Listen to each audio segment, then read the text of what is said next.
Bismillahirrahmanirrahim. Assalamualaikum warahmatullahi wabarakatuh. Alhamdulillahi wa syukrulillah wa la hawla wa la quwata illa billah. Rekan-rekan sekalian yang mudah-mudahan senantiasa dirahmati oleh Allah Subhanahu wa taala. Langsung saja untuk pertemuan hari ini, insyaallah Ustadz akan menyampaikan dan mungkin sedikit review dari apa yang saya sampaikan dalam pertemuan yang pertama, yaitu tentang sejarah pendirian lembaga pembiayaan syariah di Indonesia. Rekan-rekan yang dirahmati oleh Allah Subhanahu wa taala, di dalam sejarah perekonomian umat Islam, sejatinya kegiatan muamalah seperti menerima titipan harta, meminjamkan uang untuk keperluan konsumsi, keperluan bisnis, pengiriman uang, dan juga segala hal yang berkaitan tentang muamalah sejatinya dilakukan dengan akad-akad yang sesuai syariah. Itu sebetulnya telah lazim dilakukan sejak zaman Rasulullah SAW. Bahkan Rasulullah SAW mendapat julukan Al-Amin, karena memang beliau ini menjadi salah seorang saudagar yang dipercaya oleh masyarakat. Bahkan barangkali itu Nabi pun menerima simpanan harta, kemudian titipan barang, yang kemudian diperjualbelikan ke Madinah, ataupun ke kota yang lainnya. Bahkan secara tersirat Nabi pun juga pernah meminta kepada Ali bin Abi Thalib untuk mengembalikan semua titipan itu kepada para pemiliknya.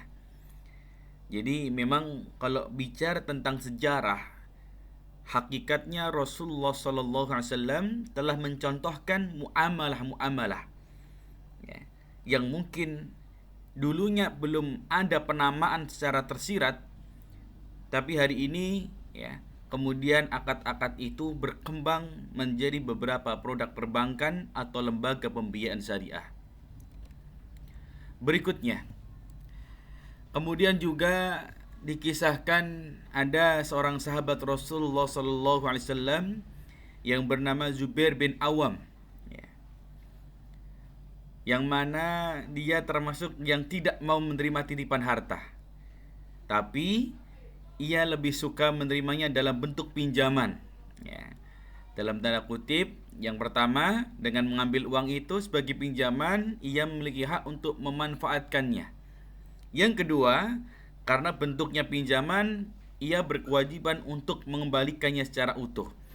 Jadi memang kalau titip harta, itu Jubair bin Awam tidak mau. Tapi kalau meminjami harta, dalam bentuk pinjaman yang kemudian nantinya dijalankan oleh Zubair bin Awam ini, maka dia berkenan.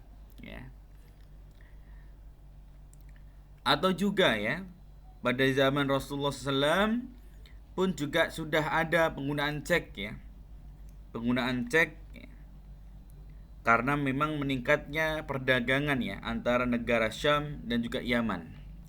Maka pada saat itu sebetulnya sudah terjadi beberapa transaksi syariah yang berupa mudharabah, muzara'ah, musaqqah, itu sebetulnya sudah dikenal sejak awal ketika kaum muhajirin berhijrah maupun sebelum itu, sampai kemudian mereka berhijrah kemudian bertransaksi bermuamalah dengan kaum Ansor. Berikutnya, bicara tentang perbankan syariah. Ini merupakan kunci lahirnya lembaga pembiayaan syariah di Indonesia. Maka dalam perjalanannya sejak tahun 1983, deregulasi perbankan ini sudah dimulai. Maka waktu itu Bank Indonesia memberikan keleluasaan kepada bank-bank untuk menetapkan suku bunga.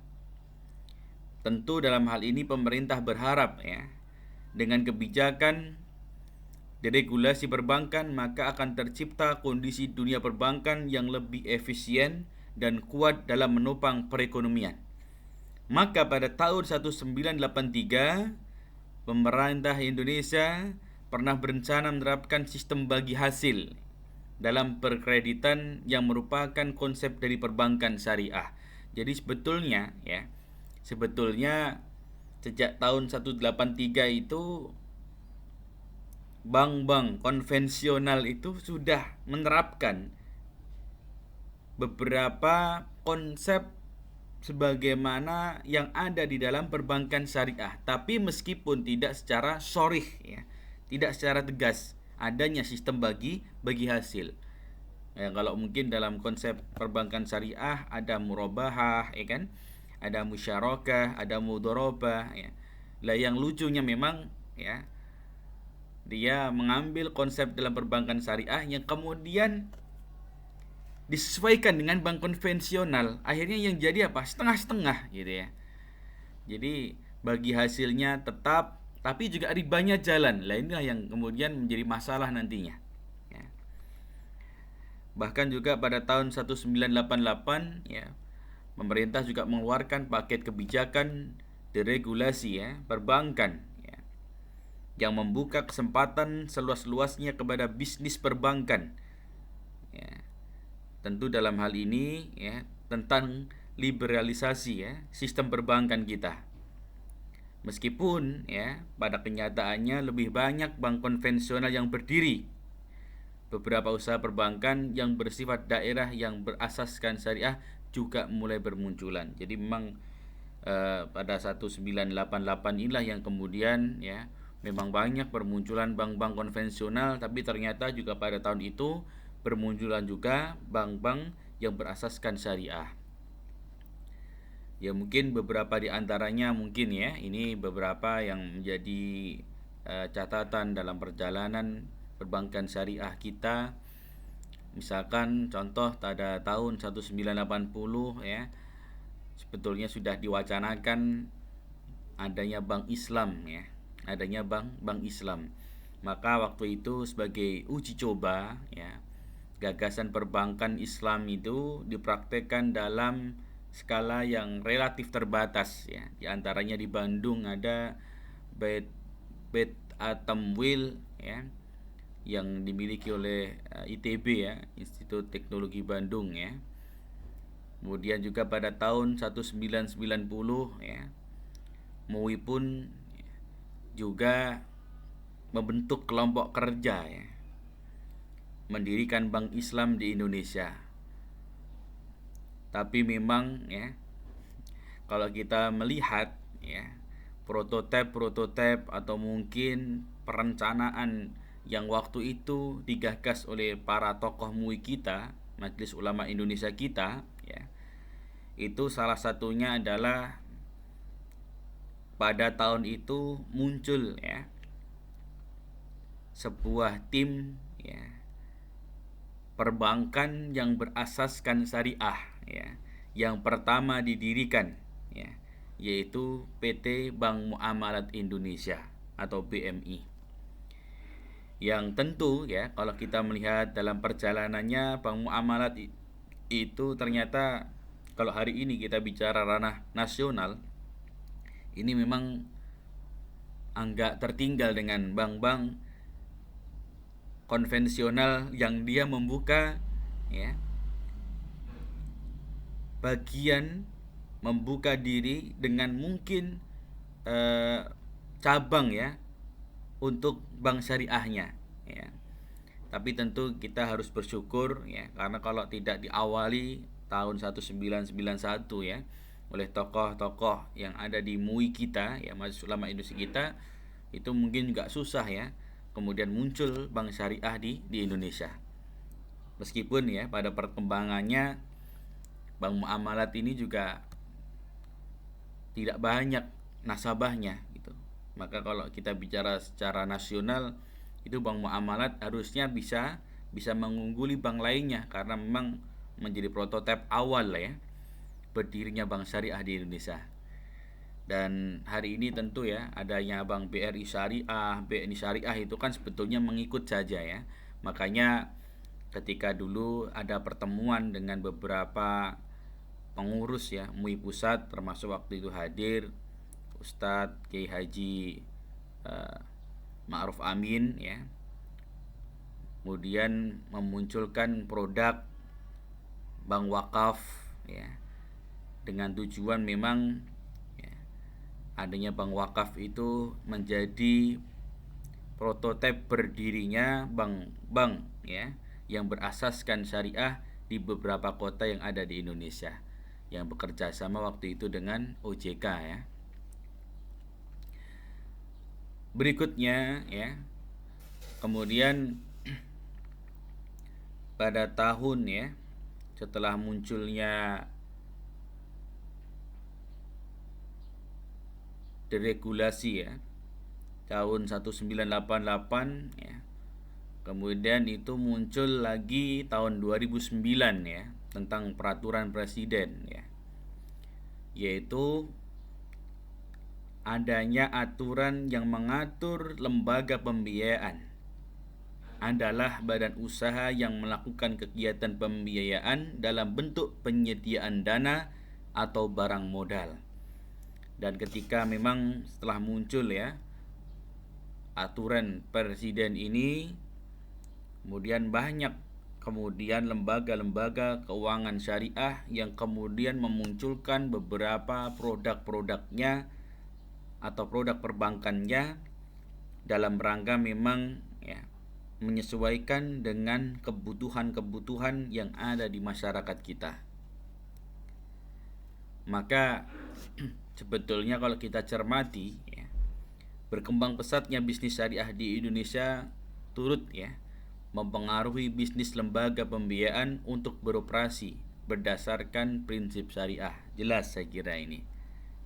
Bahkan menurut laporan OJK pada tahun 2013 terkait perkembangan keuangan syariah, dari 3 lembaga pembiayaan yang ada, baru 2 lembaga pembiayaan yang beroperasi berdasarkan prinsip syariah, yaitu lembaga pembiayaan dan perusahaan modal ventura. Nah ini beberapa mungkin ya kalau kita cermati ya, maka ya tentu satu hal yang menjadi nilai positifnya adalah ketika pemerintah atau bank-bank yang dulunya mungkin fokusnya pada konvensional ya, kemudian memunculkan satu cabang ya atau satu bagian yang kemudian diberikan label yaitu syariah di belakangnya. Ada mungkin BNI Syariah, ada Bank Muamalat ya, Bank Mandiri Syariah, BRI Syariah gitu ya. Tapi yang kemudian memang pada perjalanannya kita juga ya sebagaimana yang dulu pernah saya sampaikan, kita prihatin karena memang pada kenyataannya muncul banyak bank syariah ini tidak dibarengi dengan munculnya para tokoh-tokoh atau mungkin kader-kader kita atau mungkin aktivis-aktivis kita yang paham betul tentang perbankan syariah termasuk akad-akad yang ada di dalamnya.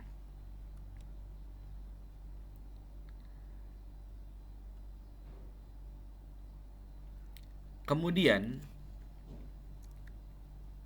satu hal yang kemudian menjadi catatan kami ya, sebetulnya ya bagaimana ya konsep syariah itu. Maka BRI Syariah, Bank BNI Syariah itu sudah sesuai dengan ajaran Islam atau syariah Islam atau belum, itu sebetulnya tinggal kita coba evaluasi ya dari beberapa penjelasan para ulama kita yang tergabung dalam Dewan Syariah Nasional MUI ya, yang mana ya sebetulnya munculnya bank-bank syariah itu harus dengan prinsip syariah, yaitu ketentuan hukum Islam yang menjadi pedoman dalam kegiatan operasional perusahaan dan transaksi antar lembaga keuangan atau lembaga bisnis syariah dengan pihak lain yang telah dan akan diatur oleh DSN MUI. Artinya apa? Jadi memang seharusnya ya setiap lembaga pembiayaan syariah yang muncul itu harus dari akad-akadnya, dari transaksi-transaksinya itu harus sudah sesuai dengan syariat Islam. Ya. Maka ya, jangan kemudian ya kita malah justru skeptis dengan syariat Islam, atau mungkin umat ini takut dengan syariat Islam, harusnya ketika semua transaksi dalam lembaga pembiayaan syariah itu diatur dengan hukum Islam, maka yakinlah ya, aturan tadi akan membawa kita pada cahaya syariahnya Allah, akan membawa kita pada kemakmuran, keadilan, dan juga ya kesejahteraan untuk kita semuanya. Karena hakikat akad-akad yang ada dalam transaksi lembaga pembiayaan syariah yang berhukum dengan ketentuan hukum Islam ini betul-betul ya tidak sekedar mengejar keuntungan semata, tapi bagaimana melindungi hak-hak setiap individu yang bertransaksi. Maka ya dalam Islam cukup tegas ya berperang ya kita itu dengan produk-produk atau mungkin perbankan-perbankan konvensional, karena memang itu sejatinya nampak untung di awal, tapi sejatinya dia merusak bahkan menghancurkan ekonomi umat. Inilah yang harus kita waspadai rekan-rekan sekalian.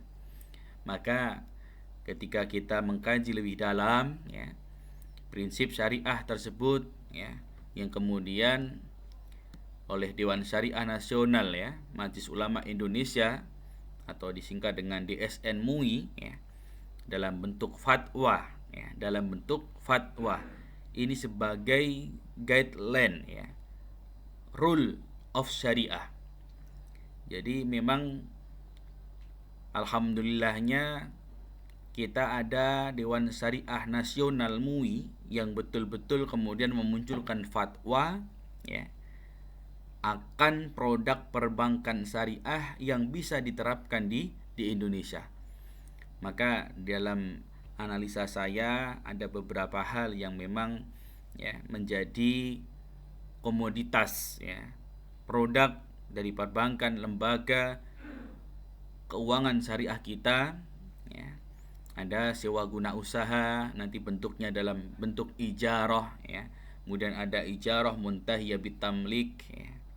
Kemudian nanti ada anjak piutang ya, tentu dengan prinsip syariah ya, dengan akad wakalah bil ujrah ya. Kemudian ada lagi pembiayaan konsumen ya, tentu berdasarkan konsep syariah, ada murabahah, ada salam ya, ada istisna, ada juga mungkin nanti mudharabah, ada musyarakah ya, yang nanti insyaallah akan kita sampaikan berdalam pada pertemuan-pertemuan berikutnya. Bahkan juga dalam usaha kartu kredit pun juga ada nanti pembahasan tentang itu ya.